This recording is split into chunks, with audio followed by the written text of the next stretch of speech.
রাদিয়াল্লাহু আনহু পাহাড়ি রাস্তা দিয়ে হেঁটে যাচ্ছেন, হতে পারে ওয়াদি ইয়াজিদ অথবা কোনো মদিনার উপত্যকা দিয়ে।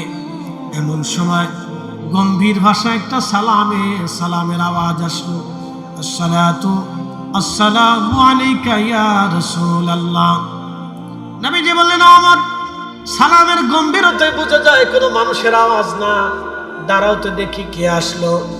দেখা গেছে আল্লাহর মেহবুবের সামনে দাঁড়িয়ে গেলেন একটা বৃদ্ধ জিন, একেবারে চুল দাড়ি পর্যন্ত সাদা হয়ে গেছে, নুব্জ হয়ে গেছে, বয়স ভারী হয়ে গেছে। ভাঙ্গা ভাঙ্গা কণ্ঠে প্রিয় নবীজির সামনে দাঁড়াইলেন। রহমতের নবী ডাক দিলেন, তোমার নাম কি? বলি, ইয়া রাসূলুল্লাহ, আমার নাম হিম। তোমার বাবার নাম কি? বলে, হাম। তার বাবার নাম কি? তার বাবার নাম তালকিস। তার বাবার নাম কি? তার বাবার নাম ইবলিস। তার বাবার নাম কি? তার বাবার নাম হাম। তার বাবার নাম তালকিস, তার বাবার নাম ইবলিস, ইবলিসের বাবার নাম খবিস। আল্লাহর নবীজি ডাক দিয়ে বললেন, হে শয়তান, তুমি কি আমার সাথে শয়তানি করার জন্য এসেছো হে জিন? জিন দেখে বলেন, ইয়া রাসূলুল্লাহ, আমি ইবলিসের ঘরের নাচের ঘরের পুতি। একসাথে করে আল্লাহু আকবার। আমি শয়তানি করার জন্য আসি নাই নবীজি, আমি কালেমা পড়ে আপনার দরবারে কালেমা পড়ে মুসলমান হওয়ার জন্য আসছি। একসাথে বলবেন আল্লাহু আকবার। খালাকাল ইনসানা ওমা খালাকতুল জিন্না ওয়াল ইনসা। জিন এবং মানুষ দুইটা জাতির শরীয়ত আছে। আমাদের যেমন শরীয়ত, জিনদের জন্য একই রকম শরীয়ত। আমাদের শরীয়ত আছে, ওদের শরীয়ত আছে। আমাদের আলেম আছে, তাদেরও আলেম আছে। আমাদের হাফেজ আছে, তাদেরও হাফেজ আছে। এটা আলাদা জগৎ। জিনদের ব্যাপারে শুধুমাত্র একজন কিতাব লিখে গেছেন ইমাম আব্দুর রহমান জালালউদ্দিন আস-সুয়ুতী রাহিমাহুল্লাহ 700 বছর আগে। খুবই মনোযোগ দিয়ে শুনে যাবেন। আমাদের সংসার আছে, জিনেরও সংসার আছে। আমাদেরও বাচ্চা কাচ্চা আছে, তাদেরও বাচ্চা কাচ্চা আছে। আল্লাহু আকবার। এই জিন এসে বলেন, ইয়া রাসূলুল্লাহ, আমি কালেমা পড়ে মুসলমান হওয়ার জন্য আপনার কাছে আসছি। নবীজি বললেন, তাহলে শোনো, তোমাকে কালেমা পড়াবো। আল্লাহর মেহবুব নবী কালেমা পড়াইলেন। সূরা নাস, সূরা ফালাক, সূরা ইখলাস এবং সূরা কাফিরুন, 4টা সূরা নবীজি তাকে শিক্ষা দিয়ে বললেন, হে হিম, তুমি তোমার জাতির মধ্যে চলে যাও, কালেমার দাওয়াত তুমি তোমার জাতির মধ্যে দিয়ে দাও। তবে শোনো, তোমার তো বয়স অনেক দেখা যায় জিন, তোমার বয়স কত তুমি বলো। ওই জিন ডাক দিয়ে বলেন, ইয়া রাসূলুল্লাহ, আমার বয়স কত আমি বলতে পারবো না। তবে আদম আলাইহিস সালামের বেটা হাবিল আর কাবিল দুইজন যেই দিন সুন্দরী মহিলা আকলিমার জন্য মারামারি করেছিল, একজন আরেকজনকে খুন করেছিল, ইয়া রাসূলুল্লাহ, ইয়া হাবিবাল্লাহ, সেই দিন আমি পাহাড়ে পর্বতে দৌড়াদৌড়ি করে ঘুরে বেড়াই। আদম সফিউল্লাহর 2 সন্তান হাবিল আর কাবিল আকলিমা নামক এক সুন্দরী মহিলার জন্য, এই যে কয়েকদিন আগে দেখলাম খবরে, এক মহিলা, সারা পৃথিবীতে যত ঝামেলা দেখবেন বেশিরভাগ ঝামেলা নারীকে কেন্দ্র করে হয়। বাংলাদেশে যত মামলা হামলা দেখবেন তার বেশিরভাগ মামলা হামলা নারীকে কেন্দ্র করে হয়। কথা কন না কেন, ঠিক কিনা? বিরাট মুশকিল, বিরাট মুশকিল। আর যদি কারো ঘরে 2 বউ থাকে তো তার মতো জাল আর দুনিয়াতে নাই। নিম তিতা, তেঁতুল তিতা, তিতা পানের জ্বর, তার সাথে অধিক তিতা 203-এর ঘর রে, 203-এর ঘর। রব্বুল আলামিন আইন করলেন, আমি ছাড়া আর কেউ ইবাদত করবে না, শুধুমাত্র আমি রবের ইবাদত তুমি করবে। ওয়ামা খালাকাতুল জিন্না ওয়াল ইনসা ইল্লা লিয়াবুদুন।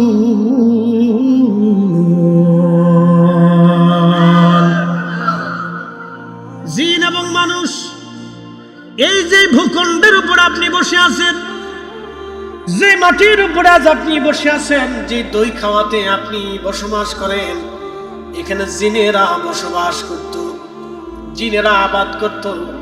মানব জাতির আগে আল্লাহ জমিনে একটা জাতি পাঠিয়েছিলেন, সেই জাতির নাম জিন। জিন জাতির আদি পিতার নাম তারান্নুস, উপাধি আবুল জিন।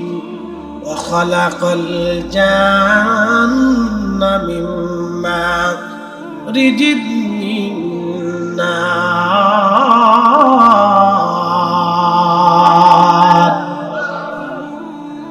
আগুন মোমবাতি জ্বালাইলেন, মোমবাতি জ্বালানোর পরে একটা আগুন জ্বলে হলুদ, হলুদের উপরে আর একটা আগুন আসে, সবুজ সবুজ কালার দেখা যায়। এই সবুজ আগুনের উপরে আর একটা আগুন আসে, এই আগুনকে বলা হয় ধোঁয়া। ধোঁয়া সাধারণত দেখা যায় না, হারিয়ে চলে যায়। আল্লাহু আকবার। আল্লাহ বলেন ওয়া খালাকাল জান্না মিম্মা রিজিম মিন নার। আগুনের শিখা থেকে আমি জিন জাতি সৃষ্টি করেছি। হে মানুষেরা শোনো, সরাসরি আগুন থেকে না, সরাসরি যদি আগুন থেকে সৃষ্টি করতেন তাহলে জিন আগুনের মতো হয়ে যাইত। আগুনের শিখা থেকে আল্লাহ জিন সৃষ্টি করেছেন, সরাসরি আগুন থেকে না, আগুনের শিখা থেকে। এই জন্য সাধারণ খালি চোখে আমরা জিন দেখতে পারি না, খালি চোখে জিন দেখা যায় না। জিন জাতির হায়াত আল্লাহ লম্বা লম্বা করেছেন। আহা, মানব জাতির জিন জাতির আদি পিতার নাম তারান্নুস। তাফসীরের মধ্যে সে কুরতুবিতে ৬০,০০০ বছর পর্যন্ত তিনি হায়াত পেয়েছিলেন। আল্লাহর নবী এবং হযরত সাইয়েদনা ওমর রাদিয়াল্লাহু আনহু পাহাড়ি রাস্তা দিয়ে হেঁটে যাচ্ছেন। হতে পারে ওয়াদি জিদ অথবা কোনো মদিনার উপত্যকা দিয়ে। এমন সময় গম্ভীর ভাষায় একটা সালামের আওয়াজ আসলো। আসসালাতু আসসালামু আলাইকা ইয়া রাসূলুল্লাহ। নবীজি বললেন, ওমর, সালামের গম্ভীরতায় বোঝা যায় কোনো মানুষের আওয়াজ না। দাঁড়াও তো দেখি কে আসলো। দেখা গেছে আল্লাহর মেহবুবের সামনে দাঁড়িয়ে গেলেন একটা বৃদ্ধ জিন। একেবারে চুল দাড়ি পর্যন্ত সাদা হয়ে গেছে, নুব্জ হয়ে গেছে, বয়স ভারী হয়ে গেছে। ভাঙ্গা ভাঙ্গা কণ্ঠে প্রিয় নবীজির সামনে দাঁড়াইলেন। রহমতের নবী ডাক দিলেন, তোমার নাম কি? বলি, ইয়া রাসূলুল্লাহ, আমার নাম হিম। তোমার বাবার নাম কি? বলে, হাম। তার বাবার নাম কি? তার বাবার নাম তালখিস। তার বাবার নাম কি? তার বাবার নাম ইবলিস। তার বাবার নাম কি? তার বাবার নাম হাম। তার বাবার নাম তালখিস, তার বাবার নাম ইবলিস, ইবলিসের বাবার নাম খবিস। আল্লাহর নবীজি ডাক দিয়ে বললেন, হে শয়তান, তুমি কি আমার সাথে শয়তানি করার জন্য এসেছো? হে জিন। জিন দেখে বলেন, ইয়া রাসূলুল্লাহ, আমি ইবলিসের ঘরের নাতির ঘরের পুতি। একসাথে কথা আল্লাহু আকবার।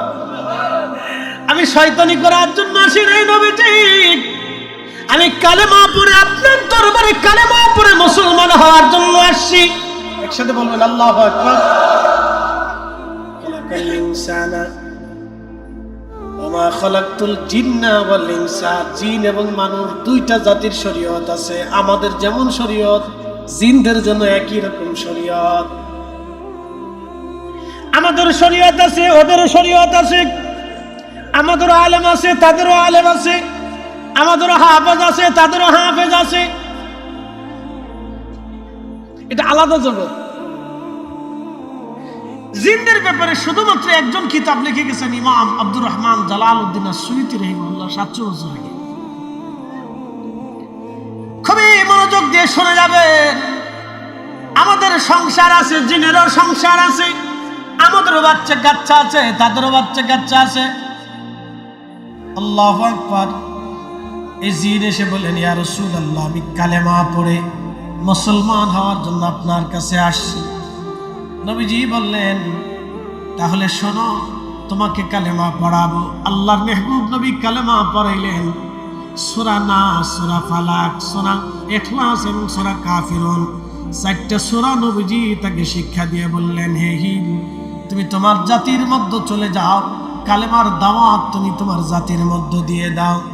তবে শোনো, তোমার তো বয়স অনেক দেখা যায় জিন, তোমার বয়স কত তুমি বলো। ওই জিন ডাক দিয়ে বলেন, ইয়া রাসূলুল্লাহ, আমার বয়স কত আমি বলতে পারবো না, তবে আদম আলাইহিস সালামের বেটা হাবিল আর কাবিল দুইজন যেই দিন সুন্দরী মহিলা আকলিমার জন্য মারামারি করেছিল, একজন আরেকজনকে খুন করেছিল, ইয়া রাসূলুল্লাহ, ইয়া হাবিবাল্লাহ, সেই দিন আমি পাহাড়ে পর্বতে দৌড়াদৌড়ি করে ঘুরে বেড়াই। আদম সফিউল্লাহর দুই সন্তান হাবিল আর কাবিল আকলিমা নামক এক সুন্দরী মহিলার জন্য, এই যে কয়দিন আগে দেখলাম খবরে এক মহিলা, সারা পৃথিবীতে যত ঝামেলা দেখবেন বেশিরভাগ ঝামেলা নারীকে কেন্দ্র করে হয়। বাংলাদেশে যত মামলা হামলা দেখবেন তার বেশিরভাগ মামলা হামলা নারীকে কেন্দ্র করে হয়। কথা কন না কেন, ঠিক কিনা? বিরাট মুশকিল, বিরাট মুশকিল। আর যদি কারো কারো দুই বউ থাকে তো তার মতো জাল আর দুনিয়াতে নাই।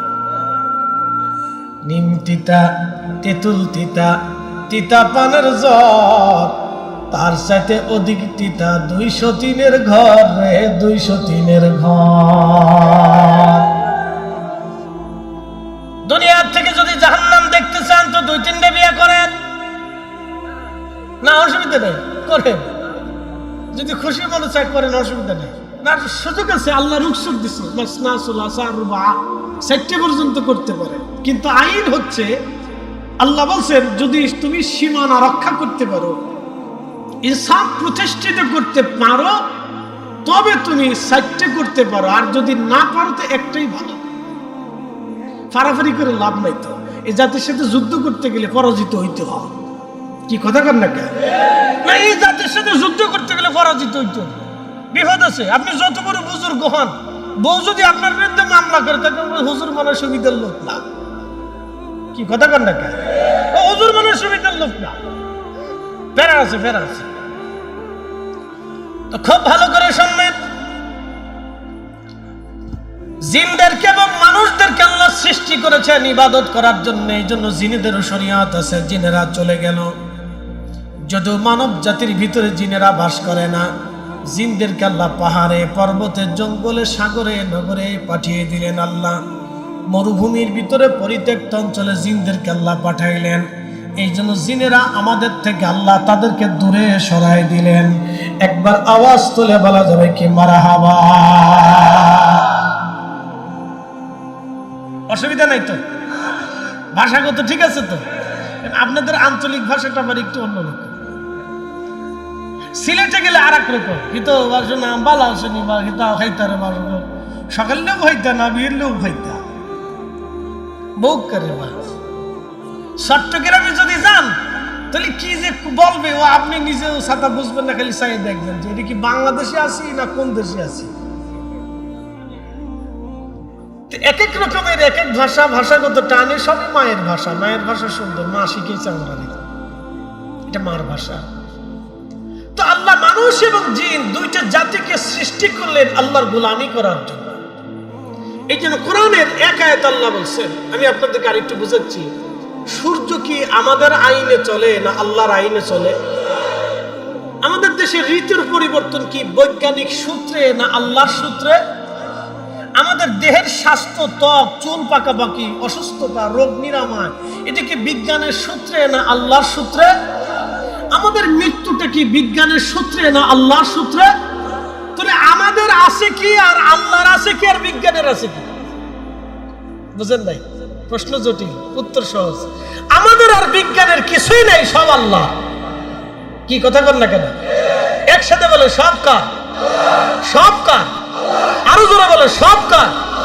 চোখে আলোকে দিছে, যদি বন্ধ করে পৃথিবীর কেউ নাই আলো ফিরাবে। কথা ঠিক কিনা? বয়স ভারী হয়ে গেছে, চুল পেকে গেছে, ওনাকে জিজ্ঞেস করেন আপনার চুল দাড়িতে সাদা হয়েছে, আপনি ইচ্ছা করলে কালা বানান। কিয়ামত পর্যন্ত চেষ্টা করলেও আর সভাপতি সাহেবের দাড়ি কালা হবে না, কারণ বয়স শেষ। আমাদেরটা আস্তে আস্তে সাদা হচ্ছে। কিয়ামত পর্যন্ত যদি আল্লাহ হায়াত দেওয়ার চেষ্টা করি, আমরা কালা বানাবো, আর সুযোগ হবে না। যে হায়াত চলে আসছে, যে বয়স এখন চলে আসছে, হাজার দামি খাবারও যদি পুষ্টিকর খাবার আপনি খান, 25 বছর আমি ফরিদে আর ফিরে পাবো না। মনে রাখবেন, 17 বছর আমার আর ফিরে পাওয়ার সুযোগ নেই, চলে গেছে। এই জন্য অর্থ পাইয়া, বিত্ত পাইয়া, ক্ষমতা পাইয়া, দুনিয়া পাইয়া, টাকা পাইয়া, বিদ্যা পাইয়া, বুদ্ধি পাইয়া, অনেক সম্পদের অধিকারী হইয়া যারা গর্ব অহংকার করে দুনিয়ার ভিতরে, এরাই হচ্ছে সবচেয়ে বড় বোকা। কথা বলেন ঠিক কিনা? অনেক বড় বোকা যারা ব্যবসায়িক সমিতি আছেন, আপনারা মাহফিলটা করছেন, আমি জানি অনেক কষ্টের টাকা, ব্যবসার টাকা। সুন্দর করে বাগান ওনারা সাজাইছেন, কিসের জন্য? দোয়ার জন্য। কিন্তু ওনাদের জীবনে একটা বড় আফসোস আছে, বাকি যে নিচে অনেক আর ফেরত দেয় নাই। আম চলে, দুধ চলে, কলা চলে, তেল চলে, পাইকা চলে, কাপড় চলে, খাওয়ান চলে, ধান চলে, পাট চলে, সব চলে, এখানে দোকানদারের বাকি ফেরত চলে না।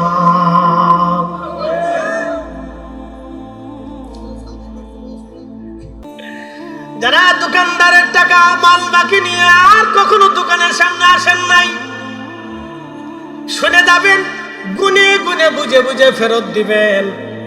যদি না দিয়ে কবরে চলে যান, যত খাবার খাইছেন হালাল হবে না।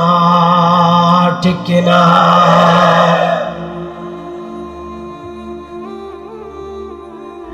মুসলমান, খুব মনোযোগের সাথে কথাগুলি শুনবেন। আমি রমজানে ছাত্র বয়সে ঢাকাতে তারাবি পড়াইতাম।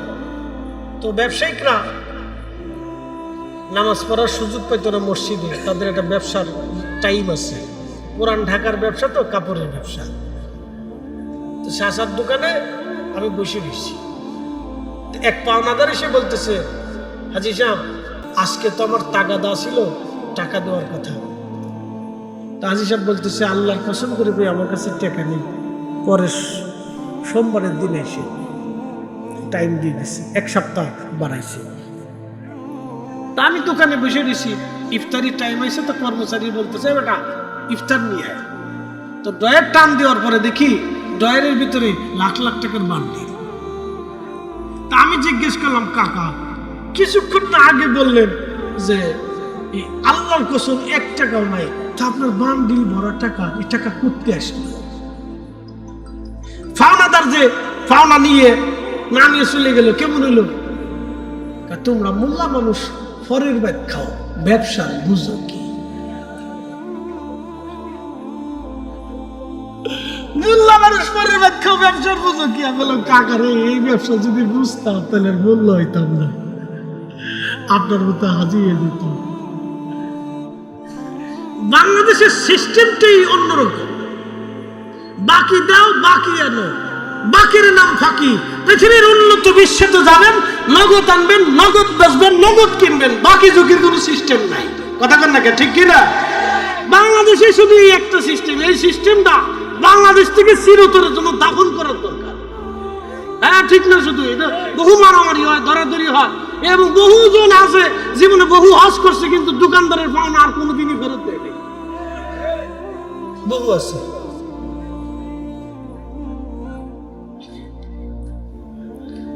দই খাওয়া বাসি, ভালো করে শোনা যাবেন। আচ্ছা, দই খাওয়া কি? এখানে কি দই পাওয়া যায়? হ্যাঁ, দই খাওয়া তো দই পাওয়া যায়, তাহলে আশা করি দই পাওয়া যাবে ইনশাআল্লাহ। দই খাওয়া বাসি, খুব ভালো করে শোনা যাবেন। মূলের আলোচনার দিকে চলে যাচ্ছি।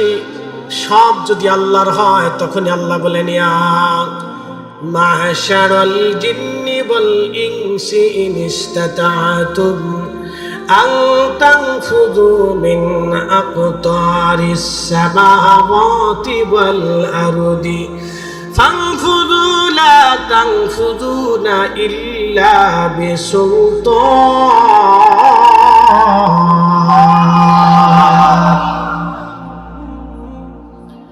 ইয়া মাশারাল জিন ওয়াল ইনস, হে জিন এবং মানবেরা, হে জিন এবং মানবেরা। কি সুন্দর কথা! ইয়া মাশারাল জিন ওয়াল ইনস, হে জিন এবং মানবেরা, বিধান তোমাদের ভালো না লাগে, আমি আল্লাহ আইন দিয়েছি হালালকে হালাল হারামকে হারাম, আমি আল্লাহ তোমাদেরকে যে বিধান বলে দিয়েছি, বিধান যদি তোমাদের ভালো না লাগে, হে মানুষ এবং জিন, তোমরা যদি আমি আল্লাহর সালতানাত ব্যতীত, সাম্রাজ্য ব্যতীত আর কোন সাম্রাজ্য তোমরা পাও, ওই সাম্রাজ্যে তোমরা চলে যাও। শোনো, আমি আল্লাহর সাম্রাজ্য ছাড়া আর কোন সাম্রাজ্য তোমরা পাবা না। ভালো করে শুনে যাবেন উপস্থিতি। আমি মনের দিকে ফিরে যাচ্ছি। দুইটা জাতিকে আল্লাহ পৃথিবীতে আল্লাহর ইবাদত করার জন্য পাঠাইলেন। আল্লাহ মায়া সৃষ্টি করলেন, ভালোবাসা সৃষ্টি করলেন। ভালোবাসাটাকে আল্লাহ 100টা ভাগে ভাগ করলেন। 100 ভাগে ভাগ করার পরে 99টা ভাগ আল্লাহ তার নিজের কাছে রাখলেন। একটা ভাগ ভালোবাসা আল্লাহ তামাম সৃষ্টির মধ্যে সমানভাবে বন্টন করে দিলেন। দেখবেন একটা সাপ তার বাচ্চাকে ভালোবাসে, একটা বাঘ তার বাচ্চাকে ভালোবাসে, একটা সিংহ তার বাচ্চাকে ভালোবাসে, একটা আপনার হরিণ তার বাচ্চাকে ভালোবাসে। মাঝে মধ্যে ডিসকভারি চ্যানেল আমি দেখি, হুজুর আপনি এগুলি কেন দেখেন? প্রাণী জগৎ আমি দেখি যে প্রাণীদের মধ্যে কি ঘটনা ঘটে, টেলিভিশনে মাঝে মধ্যে দেখানো হয়। মাঝে মধ্যে দেখি সিংহগুলি, বাঘগুলি আহা মহিষের দলকে দাবুর দিয়েছে ধরার জন্য। সমস্ত মহিষ পালিয়ে চলে গেল, কিন্তু মা মহিষ আর বাচ্চা পিছনে পড়ে গেল। সব মহিষ পালিয়ে চলে যায়, কিন্তু মা মহিষটা তার বাচ্চা ছেড়ে পালায় যায় না। ওই বাচ্চাটাকে বাঁচানোর জন্য মা মহিষ বাঘেদের সাথে, সিংহের সাথে লড়াই করতে থাকে, মারামারি করতে থাকে। যত সময় পর্যন্ত জীবন থাকে একটা মা সন্তান বাঁচানোর জন্য, তত সময় পর্যন্ত লড়াই করে। একমাত্র মানবের ভিতরে এমনও মা আছে যারা সন্তান রেখে দিয়ে পরপুরুষেরা হাত ধরে তারা পালিয়ে চলে যায়। ওরা কুত্তার চাইতেও নিকৃষ্ট। কথা বলেন ঠিক কিনা? এমনও নারী আছে নিজের সন্তানকে হত্যা করে পরপুরুষের সাথে পালিয়ে চলে যায়। ওরা কুকুরের চাইতে নিকৃষ্ট, কুত্তার চাইতে, শুয়োরের চাইতে নিকৃষ্ট। ওরা মানব নামের কলঙ্ক, মানুষ নামের কলঙ্ক। মানুষ হইয়া ভবেতে আসিয়া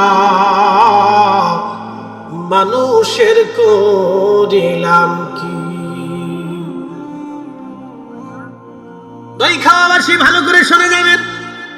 একটা মা মহিষ নিজের জীবন উপেক্ষা করে বাচ্চাকে বাঁচানোর জন্য লড়াই করতে থাকে। আহা, এই দৃশ্য যদি আপনি দেখেন আপনার কলিজার ভিতরে ব্যথা লাগবে। কিন্তু না, একটা মা সন্তান বাঁচানোর জন্য লড়াই করে।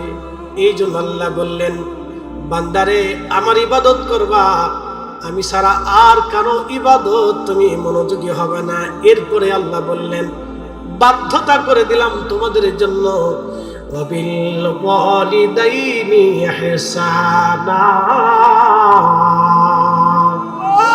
ওগো মা, তুমি এ ধরনের শ্রেষ্ঠ নিয়ামত,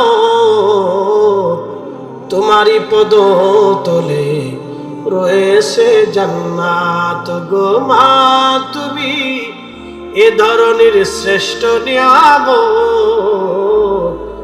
তোমারই পদ তলে রয়েছে জান্নাত।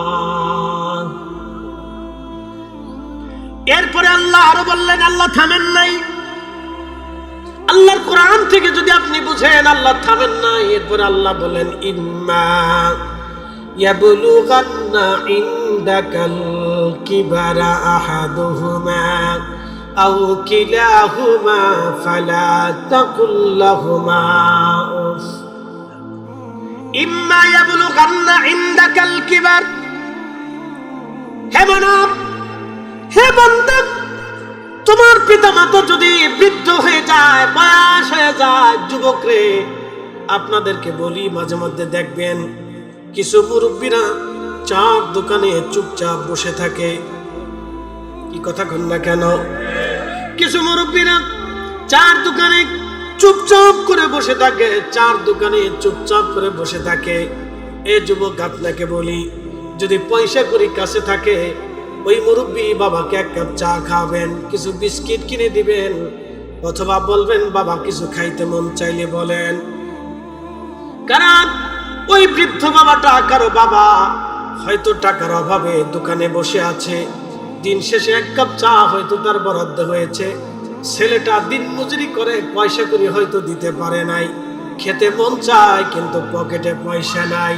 নিজের বাবার মতো মনে করে এই মুরব্বীকে কিছু দোকান থেকে কিনে দিবেন, খুশির মনে এমন ভাবে আপনার জন্য দোয়া করে দিবে, বন্ধু আমার এই দোয়া এমন ভাবে আসমানে কাজে লাগবে, জীবনে কোনোদিন রিজিকের কমতি আল্লাহ আপনাকে দেবে না। অনেক ভালো কাজ আছে, বেশি বেশি করতে পারেন, তা তো করবেন না, খালি বিড়ি খাবেন। কি কথা বলেন না কেন? একটা বিড়ির দাম কত? 10 টাকা।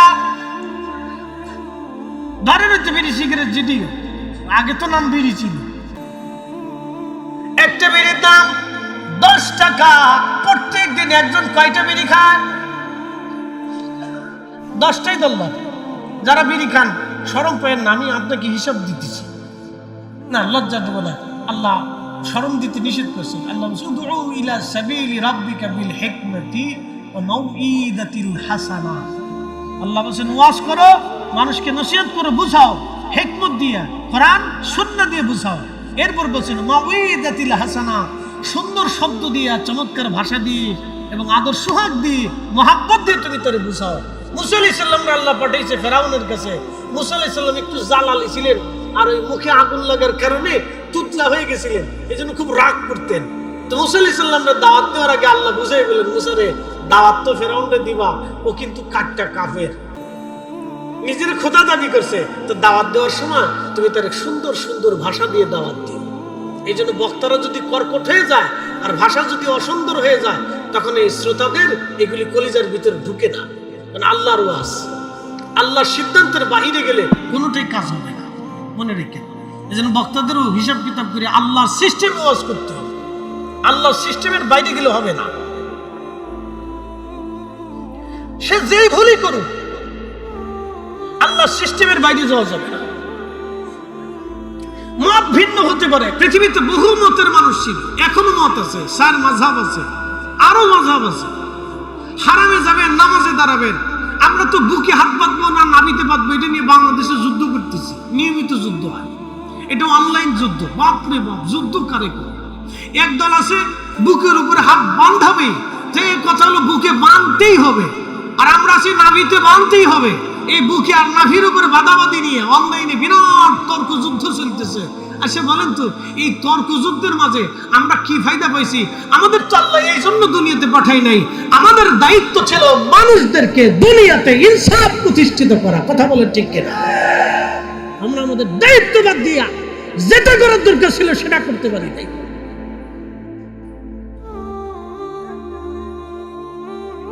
বাংলাদেশে প্রত্যেক বছরে শত শত নারী ধর্ষণের শিকার হয়, শত শত নারী ধর্ষণের শিকার হয়।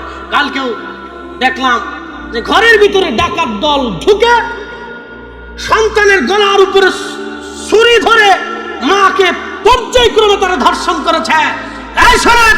এইভাবে যদি চলতে থাকে তাহলে আগামী দেশের রাষ্ট্র ধ্বংস হবে। ভালো করে শুনে যান, ভালো করে শুনে যান, এগুলি আমাদেরকে বন্ধ করতেই হবে। আল্লাহ আমাদের আলেমদেরকে দায়িত্ব দিয়েছিল এইগুলিকে দুনিয়া থেকে ধ্বংস করে দেওয়া, বন্ধ করে দেওয়া। আমরা তা না করে বুকের উপর নাভির নিচে নিয়ে মারামারি করতেছি। কথা বলেন ঠিক কিনা? কল্পনা করতে পারবেন যে একজন ভাইয়ের বোনের ধর্ষিত হওয়ার পরে তার কলিজার ভিতরে কেমন ব্যথা লাগতে পারে? একটা মার, একটা সন্তান যখন ধর্ষণের শিকার হয়, তো বাবার কলিজার ভিতরে কেমন ব্যথা লাগতে পারে? আমরা মূল কাজে নাই, খালি অকাজে যুক্ত আছে। শুনে যাবেন, দই খাওয়াবাসী ভালো করে বুঝে যান। রব্বুল আলামিন এখানে শেষ করেন না। আল্লাহ বলেন ইম্মা ইয়াবলুগান্না ইনদাকাল কিবার, বাবা মা যদি বুড়া হয়ে যায়, এরে যুবক, তুমি এমন সুন্দরভাবে আচরণ করো যেন তোমার আচরণে বাবা মা উহু শব্দটা পর্যন্ত করে না বসে। তুমি এত সুন্দর নরম নরম ভাষায় তার সাথে কথা বলো, এত সুন্দর করে ব্যবহার করো যেন তোমার বাবা মা তোমার ব্যবহারে অতুষ্ট হয়ে উহু শব্দটা পর্যন্ত না করে। প্রিয় নবীজি মুস্তাদরিক হাকিম লিস-সাহিহাইনের ভিতরে এসেছে, নবীজি বসে আছেন, সাহাবীদেরকে দর্শ দিতেছিলেন, তালিম করছিলেন। এমন সময় দেখা গেল বহু দূরে একজন বৃদ্ধা নারী লাঠির উপরে ভর দিয়ে ধীরে ধীরে হেঁটে আসতেছে। বৃদ্ধা নারীর উপরে চোখ পড়ার পরে নবীজি দাঁড়িয়ে গেলেন। দাঁড়িয়ে যাওয়ার পরে প্রিয় নবীজির গা মোবারকের উপরে চাদর ছিল, এই চাদর নবীজি বিছায়া দিলেন। বুঝতে হলো না? জোরে বলেন সুবহানাল্লাহ। প্রিয় নবীজি চাদর বিছিয়ে দিলেন। চাদর বিছিয়ে দেওয়ার পরে সাহাবীরা সরে গেলেন। বৃদ্ধ মহিলা হেঁটে হেঁটে চাদরের উপরে আসলেন। আল্লাহর নবী তার সামনে দাঁড়িয়ে আছেন। ওই বৃদ্ধ মহিলা চাদরের উপরে বসলেন, আল্লাহর নবীও চাদরের পাশেই বসলেন। বৃদ্ধ নারী কি যেন বলতেছিলেন, আর ওই রহমতের নবীজি মাথা নুইয়ে নুইয়ে নুইয়ে নুইয়ে নুইয়ে তার কথাগুলি শুনতেছিলেন। বিনয়ে বিনয়ে কথা শুনতেছিলেন, নরম স্বরে স্বরে নবী কথা বলতেছিলেন। আল্লাহর নবীর স্বর ছিল অত্যন্ত নরম, নরম ভাষা দিয়ে তিনি কথা বলতেছিলেন। মহিলা কি যেন বলে, নবীজি নরমে নরমে কথা বলতেছিলেন। মহিলার কথাবার্তা শেষ, বৃদ্ধ মহিলা দাঁড়িয়ে গেলেন, আল্লাহর নবীজিও দাঁড়িয়ে গেলেন। বৃদ্ধ মহিলা হাঁটা শুরু করলেন। যতদূর পর্যন্ত দেখা যাইতেছিল নবীজি পথের দিকে তাকিয়ে রইলেন। সাহাবায়ে কেরাম এসে বলেন, ইয়া রাসূলুল্লাহ, এই ভদ্র মহিলাকে, এই সম্মানিত নারীকে যে আপনার গায়ের চাদরের উপরে বসে, যে চাদর পাওয়ার জন্য আমরা সাহাবীরা দেওয়ানা, সেই চাদরের উপরে আপনি বিছাইলেন, এই ভাগ্যবতী নারীকে যে আপনার চাদরের উপরে এসে বসলো। এই বৃদ্ধ মহিলা কিভাবে কথা বললেন, আপনি বিনয়ে বিনয়ে কথা বললেন। উনি কে? নবীজি চোখের পানি ফেলে দিয়ে বললেন, সাহাবীরা রে, উনি সে আমার মা। আমি আমার মায়ের আদর নসিব হয় নাই, মায়ের ভালোবাসা দিয়ে, কলিজা নিংড়ানো মোহাব্বত দিয়ে যিনি আমাকে বড় করেছিলেন, আমার ধাত্রী মা হযরত হালিমাতুস সাদিয়া রাদিয়াল্লাহু আনহা। একবার আওয়াজ তুলে বলা যাবে কি আল্লাহু আকবার? এখন যদি জিজ্ঞাসা করে, মুসলমান তুমি তো রাসূলের উম্মত, তাহলে বলো আমার জন্য কতদিন তুমি চাদর বিছাইছো বলো? জবাব হবে না।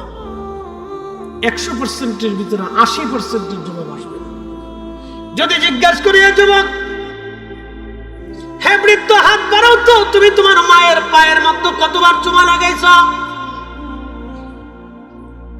তুমি তোমার মায়ের পায়ের মধ্যে কতবার তুমি চুমা দিয়েছো বলো তো?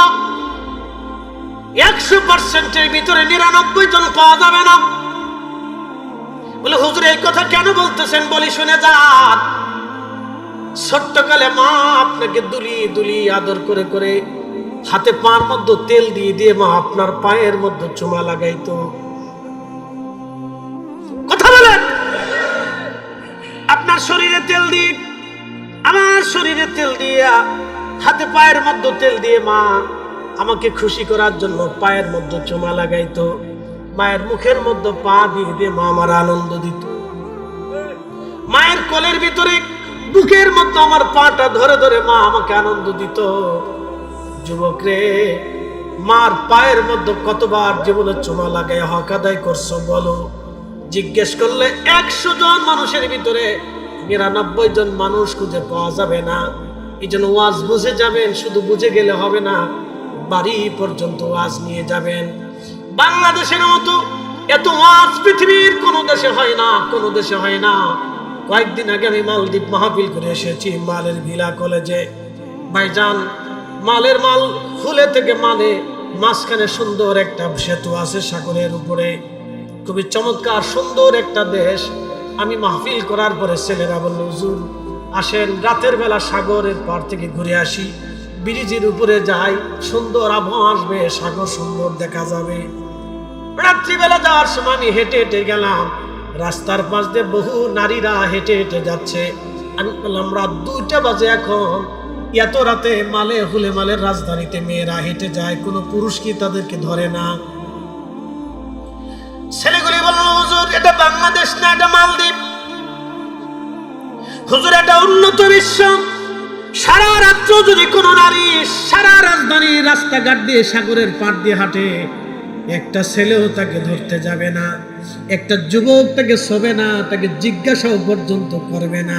এদেশের আইন এত সুন্দর, একমাত্র বাংলাদেশে আপনার মেয়েটাকে, যুবতী মেয়েটাকে বুরকা পরায়াও যদি আপনি রাস্তায় রাত 8টার পরে ছেড়ে দেন, তাহলে বাড়ি পর্যন্ত আসবে, কোনো গ্যারান্টি পাওয়াটা বড় মুশকিল। এটার নাম বাংলাদেশ। কথা বলেন ঠিক কিনা? অথচ আমরা কোন পণ্যওয়ালা জাতি লজ্জা করে আমাদের এই দৃশ্যগুলি দেখি। আপনি জানতো ইউরোপে হাজার হাজার মেয়েরা রাস্তা দিয়ে হাঁটতেছে, কেউ জিজ্ঞাসাও করবে না।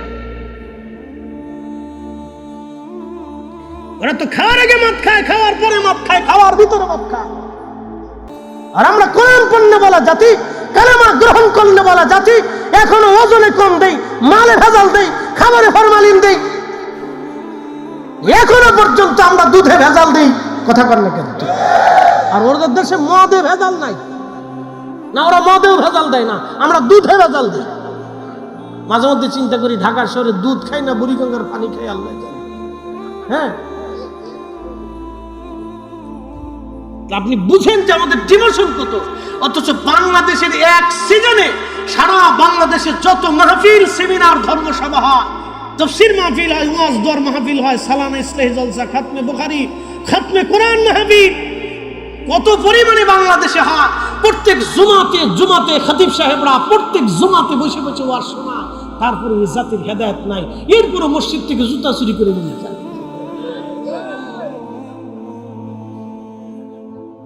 মসজিদ থেকে জুতা চুরি। আচ্ছা জিজ্ঞেস করি, ওই যে বাদাম বেচে না ছেলেরা, আগে তো গলার উপরে ঝুলাইয়ে বাদাম বেচত, কথা ঠিক আছে না? এখন তো মোটামুটি ভ্যানের উপরে রেখে বাদাম টাদাম আরো কিছু কিছু যেন কি কি যেন বিক্রি করে। আচ্ছা বলেন তো, একজন বাদামওয়ালার ব্যবসা কয় কোটি টাকার ব্যবসা? 4,000 5,000। আচ্ছা, তো অনেকে বাদাম কিনতে যায়, 4-5 জন এক লগে যায়। কে বাদামওয়ালা? বাদামের দাম কত?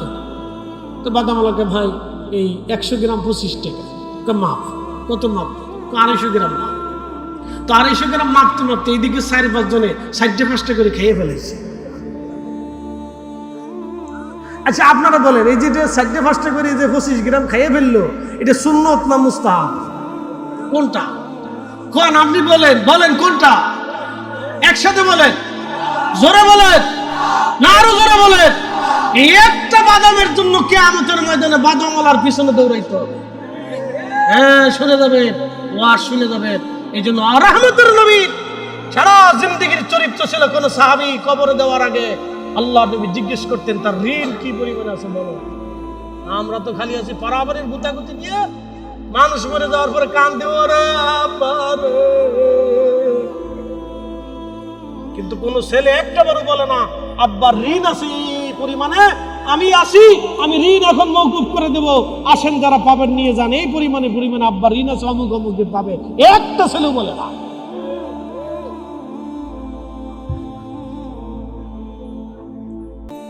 আমি বাস্তবতার নিরিখে কথা বলতেছি, জীবনের প্রয়োজনে, আখিরাতের মুক্তির জন্য বলতেছি। নামাজ ছেড়ে দিয়েছেন, সারা জীবনে এক ওয়াক্ত নামাজ পড়েন নাই, আল্লাহ ক্ষমা করবে, আল্লাহর ওয়াদা আছে। একটা রোজা রাখেন নাই, আল্লাহ মাফ করে দিবে, আল্লাহর ওয়াদা আছে। কিন্তু একজনের একটা বাদাম খাইও যদি ঋণ মুক্ত না করিয়া কবরে চলে যান, ওই বাদামওয়ালা একটা বাদামের ঋণ মাফ না করা পর্যন্ত আপনাকে কিয়ামতের ময়দানে আল্লাহ নিজেও মাফ করবে না। মনে রেখেন, এই ওয়াস্ত জীবনে কখনো বুঝেন নাই, বুঝে যান আজকে, এটা বুঝে যাবেন। এই জন্য দোকানদারদের ফানা যেটা আছে সেটা সুন্দর করে বুঝাই দিবেন। আর যারা ব্যবসায়িক আছেন, জীবনও মালে কোনোদিনও কম দিবেন না, জীবনও মালে কোনোদিন কম দিবেন না, কোনো কাস্টমার ঠকাবেন না। আপনার পায়ে হাত দিয়ে বলে যাই, কিয়ামতের ময়দানে কিন্তু আপনার দাঁড়ানোর কোনো জায়গা থাকবে না। কষ্ট হইতেছে আপনাদের মনে হয়? চলবে? একসাথে বলি তো আল্লাহু আকবার, আল্লাহু আকবার। بل ولله الحمد بسم الله الرحمن الرحيم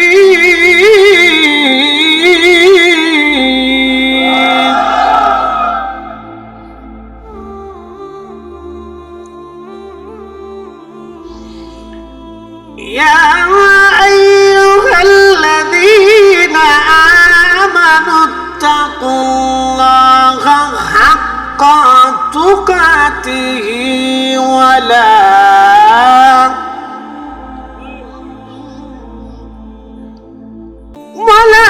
تموتن إلا وأنتم مسلمون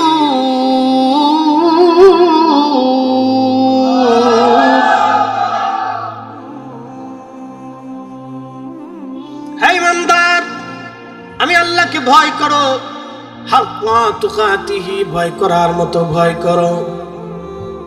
শুধু ভয় না, ভয় করার মতো ভয় করে যাও।